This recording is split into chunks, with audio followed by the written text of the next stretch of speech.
ప్రేక్షకులకి నూతన సంవత్సర శుభాకాంక్షలతో పాటు సంక్రాంతి శుభాకాంక్షలు కూడా తెలియపరుస్తూ మనం నూతన సంవత్సరంలో జనవరి నెల మాస ఫలితాలు తెలుసుకునే ముందుగా గ్రహాల యొక్క స్థితి గమనిద్దాం. ఈ నెల ప్రారంభంలో వృషభ రాశిలో గురుగ్రహ గమనం వక్ర గమనంలో ఇంచుమించుగా ఈ నెలంతా కూడా వక్ర గమనంలో సంచరించడం జరుగుతుంది. అలాగే కుజుడు వక్ర గమనంలో ఉంటూ జనవరి 20వ తారీఖు వరకు కర్కాటక రాశిలో సంచరిస్తూ 20వ తారీఖు నుంచి వక్ర గమనంలో మిథున రాశిలోకి ప్రవేశించడం జరుగుతూ ఉంటుంది టెక్నికల్గా.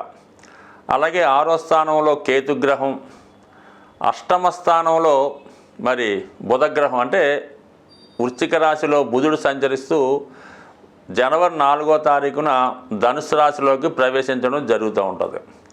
ధనుసు రాశిలో సంచరిస్తున్నటువంటి రవి భగవానుడు జనవరి 14వ తారీఖున మకర రాశిలోకి ప్రవేశించి మకర సంక్రమణం ఏర్పడడం జరుగుతూ ఉంది.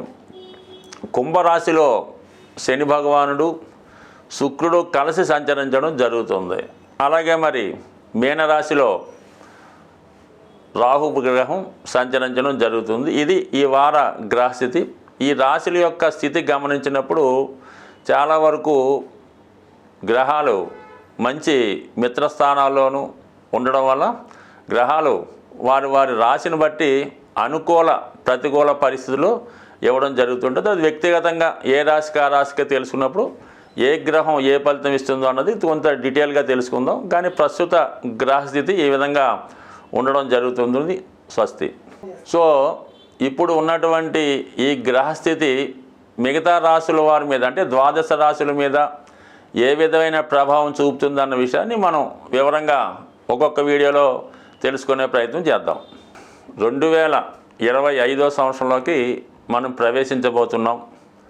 గడచినటువంటి 2024వ సంవత్సరం అది సంఖ్యాశాస్త్ర ప్రకారం ఆలోచించినప్పుడు 8వ సంఖ్య రావడం వల్ల ఆ సంవత్సరం ఏమైందంటే బాగా కష్టపడిన వాళ్ళు పైకి రావడం జరిగింది.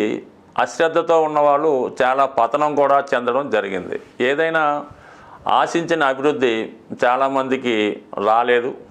ముఖ్యంగా స్థిరాస్తి సంబంధించినటువంటి రియల్ ఎస్టేట్ వ్యాపారం పెద్దగా కలిసి రాకపోవడం వల్ల మరి ఆ ప్రభావం అన్ని రంగాల మీద పడడం జరిగింది.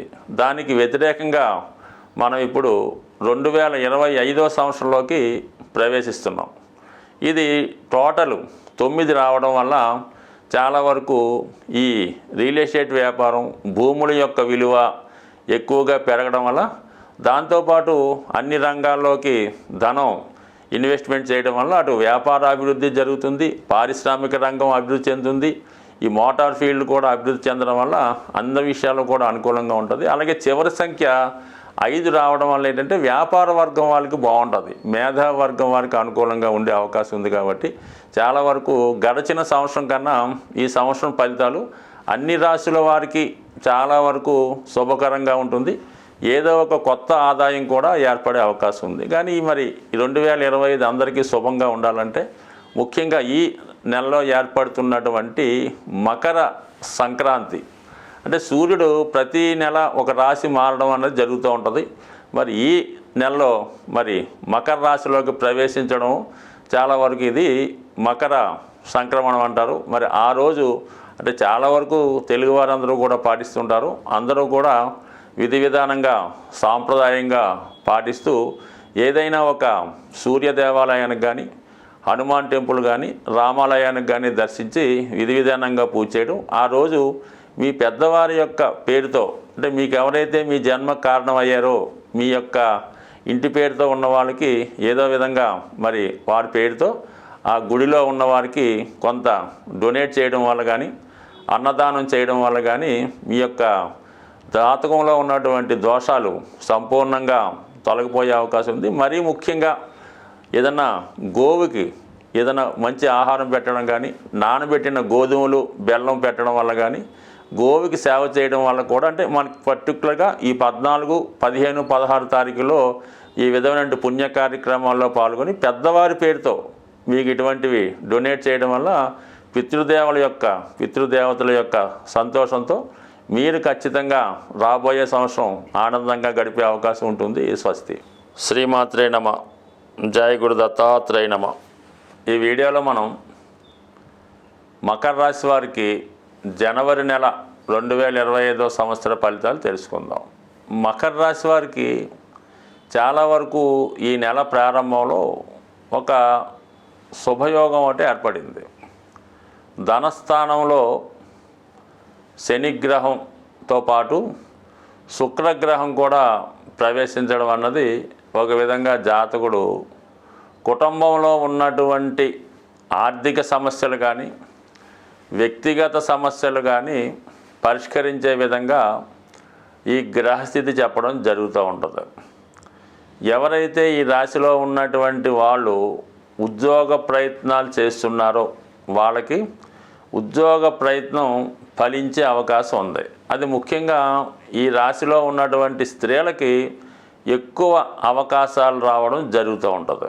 అలాగే మగవారికి కూడా వారి యొక్క భార్యకు కానీ కుమార్తెకు కానీ అంటే కుటుంబంలో ఒక స్త్రీకి మరి ఏదైనా ఆదాయ వనరులు పెరగడం, వారి అర్హతకు తగినటువంటి ఉపాధి ఉద్యోగ అవకాశాలు లభించే విధంగా ఉన్నది. అలాగే శుభకార్యం కొరకు ప్రయత్నం చేస్తుంటే అది మీకు కానీ మీ కుటుంబంలో ఉన్న వాళ్ళకి అంటే కుమార్తెకో ఎవరికో ఒకరికి కుమారుడు ఎవరో ఒకరికి వివాహ ప్రయత్నాలు చేస్తుంటే అవి కొంతవరకు ఒక కొలిక్కి వచ్చి వివాహ విషయంలో సంప్రదింపులు మాటలు జరిగి వివాహం నిర్ణయించుకునే విధంగా కూడా ఈ గ్రహస్థితి కనబడుతూ ఉంటుంది. అయితే మీరు చేస్తున్నటువంటి ప్రతి ప్రయత్నంలో కూడా ఏదో ఒక అడ్డు తగలడం జరుగుతుంటుంది.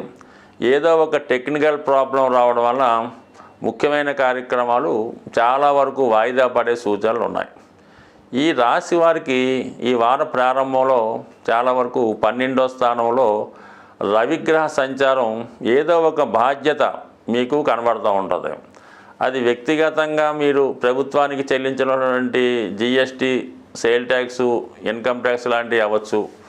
లేదంటే మీ కుటుంబంలో వారికి వైద్య సహకారం కొరకు వైద్యపరమైన ఖర్చులు అవ్వచ్చు. ఈ విధంగా కొంత ప్రభుత్వ ఒత్తిడి, అధికారుల నుంచి ఒత్తిడి లభిస్తూ ఉంటుంది. అలాగే ఆరోగ్యపరంగా కూడా జాతకుడు చాలా శక్తిహీనంగా ఉండే అవకాశం ఉంది. మరీ పెద్ద వయసు వారైతే ఏదో ఒక అనారోగ్య సమస్యతో ఇబ్బంది పడే అవకాశం ఉన్నది.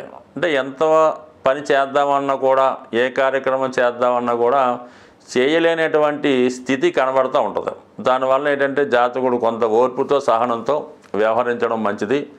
అనారోగ్య సమస్యలు ఉన్నవారు కొంతవరకు వైద్యుడిని సంప్రదించి తగు విధమైనటువంటి సలహాలు సూచనలు తీసుకుంటే మంచిది. సో ఇది ఇంచుమించుగా మీకు జనవరి 14వ తారీఖు వరకు వ్యయస్థానంలో ఉన్నటువంటి ఈ రవి బుధులు విద్యార్థుల యొక్క చదువు కొరకు ఇంట్లో ఏదో వస్తువులు రిపేర్ రావడం వల్ల వాటికి బాగు చేయించడం, ఏదో విధమైన వైద్యపరమైన ఖర్చులు రావడం, చాలా వరకు ఫైనాన్స్గా మాత్రం చాలా టైట్ చేస్తూ ఉంటుంది ఈ రాశి వారికి ఈ గ్రహస్థితి. అయితే జనవరి 14 తర్వాత రవి రాశిలోకి ప్రవేశించడం వల్ల జాతకుడు కొంత మరి ఒక విధంగా సామర్థ్యం పెంచుకునే కొంత ధైర్యం కలిగినప్పుడు కూడా అధికమైనటువంటి ఆర్థికపరమైనటువంటి ఒత్తిడి, ఎక్కువగా బంధువుల రాకపోకలు, శుభకార్యాలు పుణ్య కార్యక్రమాలతో పాల్గొవలసి రావడం, తప్పనిసరి పరిస్థితుల్లో ఎక్కువగా జాతకుడు ఆర్థికపరమైన ఇబ్బందులు ఎదుర్కొంటాడు. కొంతమంది అనారోగ్యపరమైన సమస్యలు కూడా ఎదుర్కొనే అవకాశం ఉంది. ఫర్ ది సేమ్ టైం వృత్తిలో కూడా బాగా బిజీగా టైట్గా ఉండడం వలన ఏ విషయాన్ని కూడా జాతకుడు పూర్తిగా ఫుల్ఫిల్ చేయలేకపోతుంటాడు. ప్రతిదీ కూడా సగంలో ఆగిపోవడం, ఎవరిని సంతృప్తిపరచలేకపోవడం, చివరికి ఎంత చేసినా కూడా వాళ్ళతో విమర్శలు ఎదుర్కోవడం జరిగే అవకాశం ఉంది. కాబట్టి చాలా ఓర్పుతో చేయడం మంచిది. మీ వల్ల కానప్పుడు అది ముందుగానే చెప్పడం మంచిది. మనం ఈ పని చేయలేం, ఇక్కడ ఉందనుకోండి ఈ ట్యాక్స్ మనం పే చేయలేం కాబట్టి కొంత టైం అడగడం, ఈ విధంగా చేసుకోవాలి తప్ప అర్హత లేని దాన్ని మనం చేయలేని దాన్ని నెత్తికేసుకొని బాధపడడం కన్నా ముందుగానే ఆ విషయాన్ని తెలియజేయడం వల్ల కొంతవరకు మీ యొక్క తల మీద భారం దింపుకున్నట్టు అవుతుంది. ఇక సప్తమ స్థానంలో కుజుని యొక్క వక్రస్థితి, నీచ స్థితి, ఇది వ్యాపార రంగంలో ఉన్న వాళ్ళకి వ్యాపార భాగస్తులు చాలా ఇబ్బంది పెడుతూ వాళ్ళు వ్యాపారం నుంచి విడిపోతామని వాళ్ళ వ్యవహారాన్ని సెటిల్ చేయమనే విధంగా మీ మీద ఒత్తిడి తేవడం జరుగుతూ ఉంటుంది. అలాగే మీ యొక్క జీవిత భాగస్వామి యొక్క ప్రవర్తన కానీ వారి యొక్క యాటిట్యూడ్ కానీ మీకు చాలా ఇబ్బందిని అసహనాన్ని కలిగిస్తూ ఉంటుంది. ముఖ్యమైనటువంటి విషయాల్లో ఇటువంటి ఇబ్బందులున్న పరిస్థితుల్లో సహకరించకపోగా తిరిగి విమర్శించడం జరుగుతూ ఉంటుంది. ఏదో ఒక ఏదైనా ఒత్తిడి తేవడం జరుగుతుంటుంది. మరి కొందరి విషయంలో అయితే అనూహ్యంగా మీ యొక్క జీవిత భాగస్వామికి ఏదో ఒక అనారోగ్యం రావడం కానీ, చిన్న ప్రమాదం లాంటివి జరగడం కానీ, సడన్గా ఆపరేషన్ లాంటివి జరగవలసి రావడం కానీ జరిగే అవకాశం ఉంది. మీరు ఎంత బాగా చూసుకొని ఎంత తాపత్రయపడి రాజీ పడినా కూడా అవతల వాళ్ళు మిమ్మల్ని ఏదో విధంగా ఇబ్బంది పెట్టి మీ నుంచి దూరం కావాలనే ప్రయత్నమే ఎక్కువగా జరుగుతుంటుంది తప్ప దీనికి కొంతవరకు ఓర్పుతో వహించడం తప్ప పెద్దగా మీరు చేసేదైతే ఏమీ లేదు.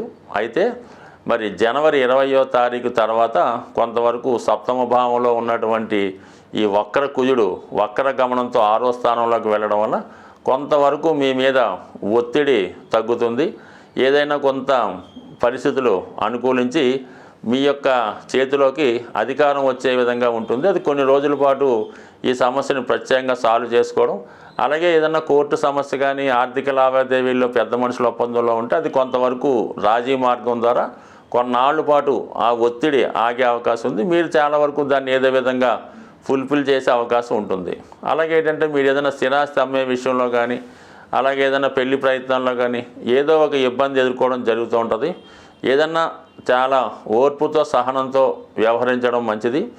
ఏదైనా మీ యొక్క సొంత ప్రయత్నం కన్నా మీ యొక్క శ్రేయోభిలాషుల యొక్క ప్రయత్నంతో ముందుకెళ్తేనే చాలా వరకు విజయం సాధించే అవకాశం ఉంటుంది. స్వస్తి.